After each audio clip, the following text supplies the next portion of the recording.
The Asia Infrastructure and Investment Bank is getting a lot of attention in the United States as well. I have been following it, and I could say from an outsider, I would say that this is a very good opportunity to go into infrastructure. You see the needs in infrastructure across many parts of Asia, China, India, across Asia, but we also see it in the United States.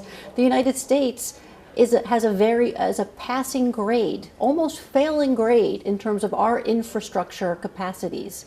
So this I see is a strong need, and I think this is one opportunity to help develop it further. I think that there is a diversity of views in the United States about both of those issues, and I think that that some of the publicity around these issues may have obscured the fact that there is not one single opinion in the United States, but a diversity. And I think my own personal opinion on this is that the Asian Infrastructure Bank it's a very worthwhile initiative. I hope that it can be an institution that is conducted along the highest standards of international financial institutions. China has certainly pledged that will be the case, and I think the broad participation of many other countries, both in Asia and outside of Asia, is a very positive sign. I think it's also important to understand, though, that it's a very interesting idea, I think a good initiative. So the AIIB is a great example of Chinese leadership as a new kind of major power. And I think that is very good. I was disappointed that the United States was unable to participate at this time, but I'm hopeful that in the future the US and Japan will be able to join the AIIB.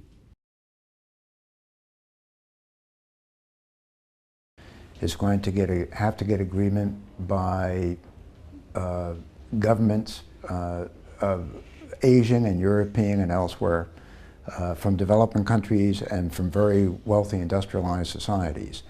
I think that we all have a significant interest in China's being successful in that, because it will mean that in the future China is able, not only in Asia but elsewhere, to make substantial contributions to global prosperity.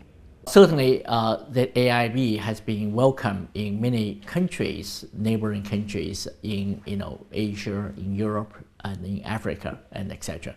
So, of course, the United States is also adjusting its policy, but from Chinese perspective, they also, adjust its policy and become more accommodating to some of the requests or demand of the new members of AIIB. China's European relations differ from China-US relation in some important way. The most recent development with the AIIB, you can see that some of the Western countries certainly sign up to AIIB, which foreign observers think that it's really an embarrassment for US government to try to resist that change.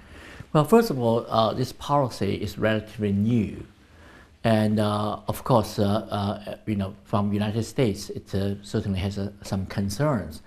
If that development aimed to exclude the United States, you can imagine the United States will not be happy. But on the other hand, I think most China experts, including those working in the economic front, they believe that AIIB emphasizes on infrastructure development, which is a good thing, which is certainly complement or may have corrected some of the mistakes by Asia Development Bank and World Bank, which are not so effective from some critics' point of view.